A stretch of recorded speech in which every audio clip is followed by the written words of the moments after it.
अस्सलाम वालेकुम dear viewers, कैसे हैं? उम्मीद करता हूँ सब खैरियत से होंगे। सबसे पहले ये वीडियो देखें।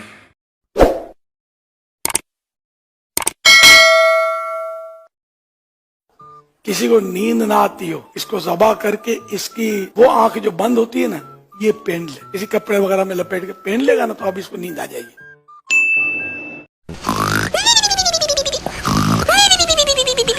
जी तो नाज़रीन, आपने मौलाना लियाज़ कादरी साहब की इस वीडियो को मुलाहिज़ा फरमाया है कि जिसमें ये बता रहा है कि अगर किसी को नींद नहीं आती तो वो क्या करे। उल्लू की आंख जो बंद होती है उसको सबसे पहले उल्लू को ज़िबा करे, उसके बाद उसकी आंख को निकाल कर वो अपने गले में किसी कपड़े में बांध कर पहन ले। तो मुझे इस बात का जवाब दे दे कि ये ऐसा करने से क्या जो है नींद आ जाएगी। और दूसरी बात, अपने फ़ायदे के लिए अगर किसी परिंदे की जान ले रही, क्या ये दुरुस्त है? तो आपने ये इस वीडियो पर रिएक्शन ज़रूर देना है। मुझे तो ये मौलाना लियाज़ कादरी साहब की इस बात को मैं तो इससे मुतफिक नहीं हूँ। जमाना पहले कोई 8-10 साल पहले एक फकीर दाता साहब के दरबार पे हाजिर हुआ।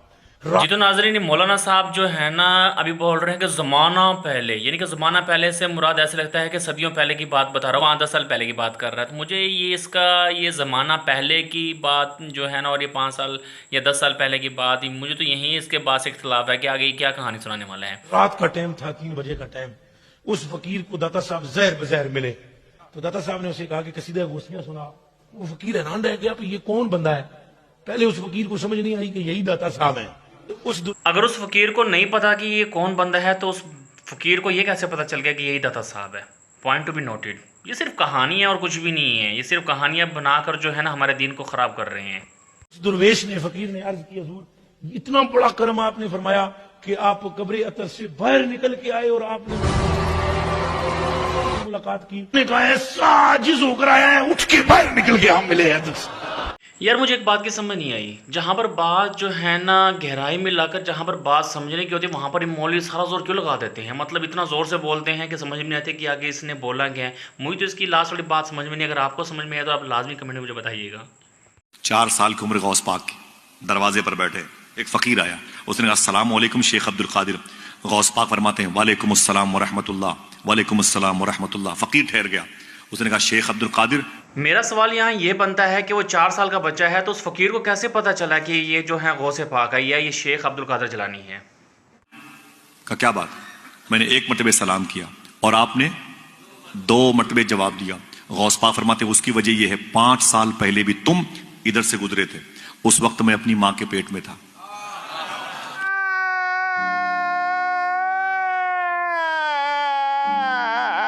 उस वक्त भी तुमने सलाम किया।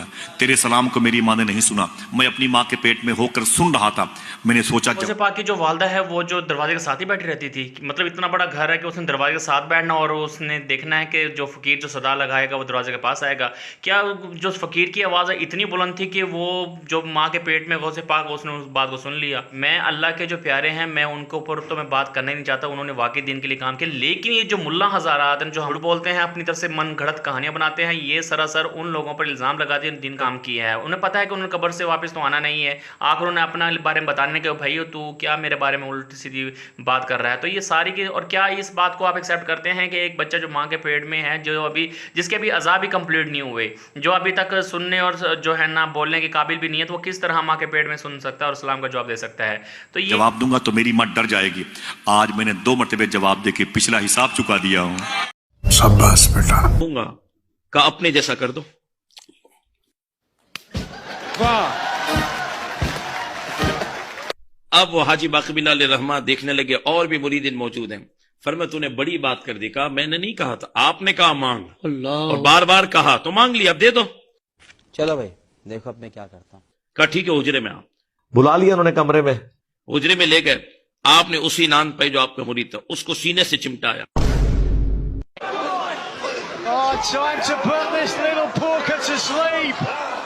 पूरा अपना रंग उस पर चढ़ा था। जब बाहर तशरीफ लाए तो पीर साहब जिंदा थे, मुरीद दुनिया से रुखसत हो चुका।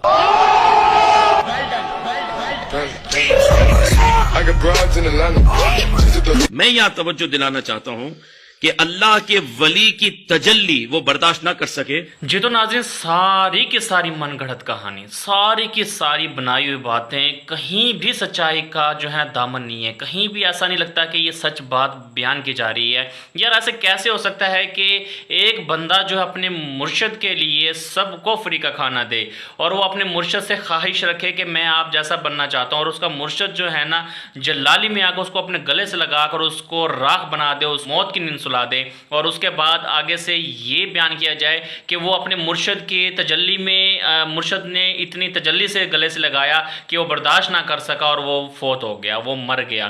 تو میرے تو خیال سے یہ ساری کے ساری کہانیاں جو ہیں نا ہمارے دین کے لیے نہ صرف خطرہ بنتے جا رہے ہیں بلکہ جس سے ہمارا دین بدنام کیا جا رہا ہے۔ اور بھائی خدا کا واسطہ ہے تمہیں، اگر تم اچھی اور حق کی بات نہیں کرنا جانتے تو کم از کم اس طرح کی من گھڑت کہانیاں سنا سنا کر لوگوں کا ایمان بھی نہ خراب کرو۔ آپ بات کرو اللہ پہ کرو، آپ بات کرو اللہ کے رسول پہ کرو، آپ بات کرو قرآن مجید پہ کرو۔ کیوں ان لوگوں کے پیچھے پڑ گئے ہیں جنہوں نے اللہ کے دین کے لیے کام تو کیا ہی ہے، وہ اس دنیا سے رخصت تو ہو گئے ہیں، اب واپس تو آنے والے نہیں ہیں، لیکن آپ نے ان کا نام لے لے کر ان کو بدنام کر رہے ہیں۔ انہوں نے واقعی دین کے لیے اچھا کام کیا ہے نہیں کیا، اس کا جواب دے وہ قیامت کے روز خود ہوں گے، لیکن آپ لوگ غلط کہانیاں سنا سنا کر جو ہے نا اپنے آپ کا ایمان بھی خراب کر رہے ہو اور دوسروں کا بھی ایمان خراب کر رہے ہو۔ کوئی ویڈیو اینڈ تک دیکھنی ہے، میں صرف آپ کا یہیں تک ٹائم لوں گا۔ اگر آپ کو میری ویڈیو اچھی لگتی ہے تو کائنڈلی میرے چینل خرم ٹیک کو لازمی سبسکرائب کر دیجیے گا۔ ملتے ہیں انشاءاللہ ایک ویڈیو کے ساتھ، آپ نے ویڈیو اینڈ تک لازمی دیکھنا، آگے بہت مزہ آنے والا ہے آپ کو۔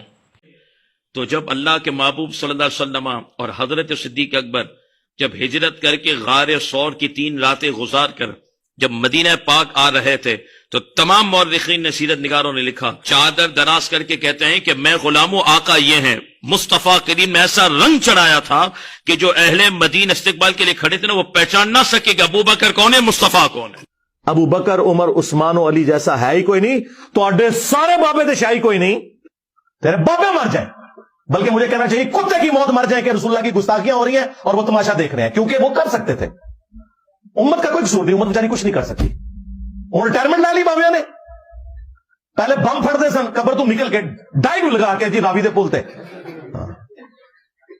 دربار دے آگے ٹھوک کے ٹر گیا بندہ، بم 55 لوگ شہید ہو گئے، وہ بابے کو آتش کیش ڈراپ ہو گیا، ہوں بابے فیل ہو گئے نے، یا میرے گھر کی وجہ سے غائب ہو گیا، ٹھیک ہے کچھ عرصے کے لیے میں اعتکاف بیٹھ جاتا ہوں، کڈو بابے۔ تو پہلے بھی کوئی نہیں تھا، سب جھوٹ ہے، کوئی جرت نہیں کرتا تھا، ان کو للکارتا نہیں تھا کوئی، اس لیے آپ لوگ بھی سنبھالنا پڑتے تھے۔ آپ لوگ ان کی میمز بناتے ہیں، ہاں آپ میمز بنیں گی، یہ تمہیں سزا ملی ہے، یہ ذہن میں رکھنا۔ تم نے 1200 سال تک اللہ اور اس کے رسول کے نام کے اوپر چندے کھائے ہیں، عز و جل و صلی اللہ علیہ وآلہ وسلم۔ مکے اور مدینے کی آوازیں لگا کے تم نے سواریاں بغداد میں، اجمیر میں، دیوبند میں اور بریلی میں پھینکی ہیں، جائیدادیں بنائی ہیں تم نے اللہ اور اس کے نبی کے نام کے اوپر صلی اللہ علیہ وآلہ وسلم۔ تو دیکھ لو اللہ تعالیٰ نے تم سے کیسا بدلہ لیا ہے، 1200 سال کی عزت کو صرف 12 سالوں کے اندر ملیا بیٹ کر کے رکھ دیا۔ ہمارا ایک نعرہ انہیں لے ڈوبا ہے، میرے نبی سا ہے کوئی نہیں، تیرے بابے تھے شاہی کوئی نہیں، اب یہ نعرے